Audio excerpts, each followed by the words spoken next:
untuk itu. Tapi laki-laki nggak bisa. Kata Aisyah, kami kalau sedang haid dan Rasulullah SAW ingin menggauli kami, ada syahwat laki-laki. Maka beliau menyuruh kami mengikat kencang tempat keluarnya darah di kemaluan, lalu beliau menggauli kami.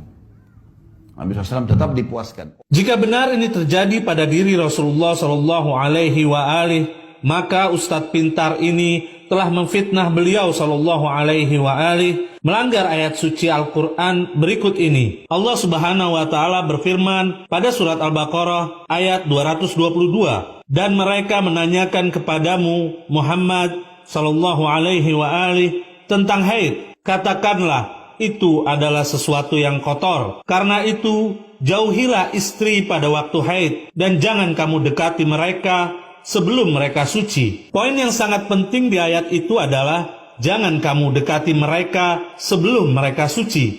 Jadi, bagaimana mungkin dapat berhubungan jika mendekati saja dilarang oleh Allah Subhanahu wa Ta'ala? Dan kita semua mengetahui bahwa manusia pertama yang mengamalkan Al-Quran adalah Rasulullah SAW.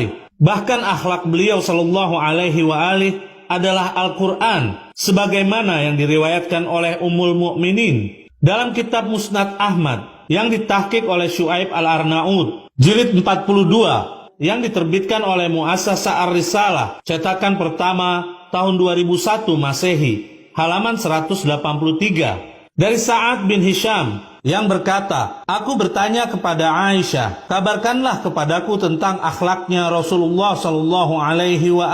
Aisyah menjawab, akhlaknya adalah Al-Quran. Syuaib Al-Arnaud berkata, sanadnya sahih sesuai syarat Bukhari dan Muslim. Kesimpulannya, suatu hal yang sangat mustahil jika akhlaknya Rasulullah SAW adalah Al-Quran, namun di sisi lain beliau yang melanggar Al-Quran. Kami akan memberikan hadiah kepada Ustadz pintar itu satu rujukan karya guru besarnya yang kami yakin Ustadz pintar itu belum membacanya. Dalam kitab Syarah Riyadh As-Shalihin karya Al-Utsaimin, salah satu ulama Wahabi, jilid 6 yang diterbitkan oleh Madarul Watan Linashr, cetakan pertama tahun 1427 Hijriah, halaman 674 sampai 675. Setelah menukil salah satu riwayat di Sahih Muslim, jilid 2, halaman 621, hadis nomor 2789, bahwasanya Allah menciptakan tanah dan seterusnya. Al-Utsaimin berkata, hadis ini diriwayatkan oleh Imam Muslim dan para ulama mengingkari hadis tersebut. Kami tegaskan, salah satu riwayat di Sahih Muslim diingkari oleh para ulama karena hadis tersebut tidak sahih dan tidak benar berasal dari Nabi SAW, disebabkan bertentangan dengan Al-Quranul Karim. Dan apapun yang bertentangan dengan Al-Quranul Karim, maka hal tersebut batil.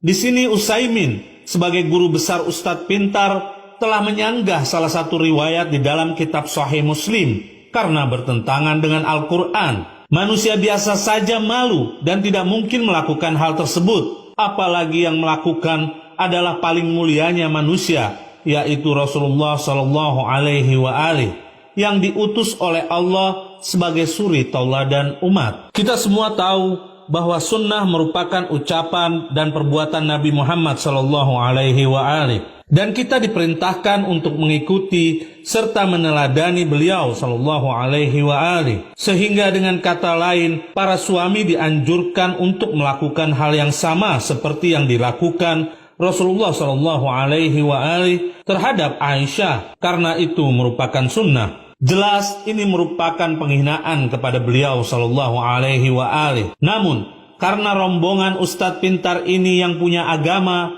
maka hal itu tidak akan dipermasalahkan. Semoga kita semua dapat menggunakan akal yang telah Allah berikan pada kita untuk menyaring kembali riwayat yang dibawakan oleh Ustadz pintar ini.